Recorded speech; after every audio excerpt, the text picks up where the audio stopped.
Now, as tensions continue to simmer between Israel and West Bank, British conglomerate Unilever has now said that it has sold its Ben & Jerry's ice cream business in Israel to a local licensee for an undisclosed amount. The development comes nearly a year after the ice cream maker Ben & Jerry's triggered fury in Israel by saying it would stop selling its products in West Bank.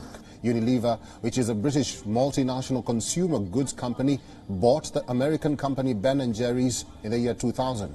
Under the new agreement, Ben & Jerry's independent board has the sole right to make decisions about social issues, while Unilever is responsible for the financial and operational decisions. The British conglomerate's decision to sell off its business in Israel is a culmination of an 11-month pressure campaign over its plan to wind up its business in the West Bank. It was part of the international boycott and sanctions movement that seeks to isolate Israel over its treatment of the Palestinians. Supporters of the last year's decision saw it as a boost for the long-running international campaign against the West Bank occupation.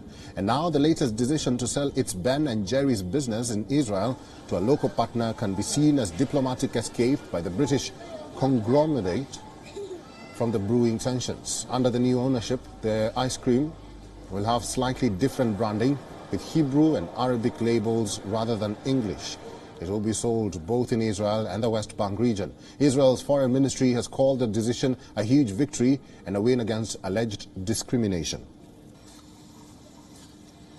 This is most certainly, I think, a sweet victory. It's a sweet victory for Israel, sweet victory for Ben & Jerry's Israeli firm, and really a victory for justice, all those who care about the rule of law.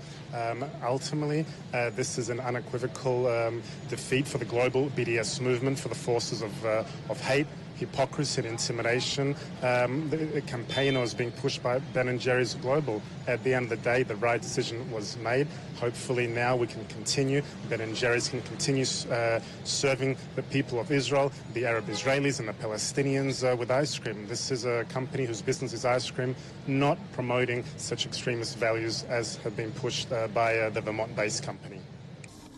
And for more on this, our correspondent Jody Cohen has sent us this report from Tel Aviv, Israel. With parent company Unilever's announcement, it appears that the freeze on sales of Ben & Jerry's ice creams in the West Bank is now thawing.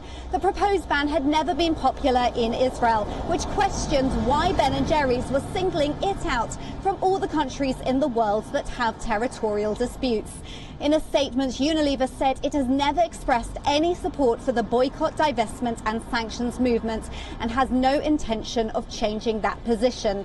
Interim Prime Minister Yair Lapid welcomed the decision and called it a victory for advancing partnership, conversation and an ongoing struggle against discrimination and hate. This is Jody Cohen for Wion. World is One. Wion is now available in your country. Download the app now and get all the news on the move.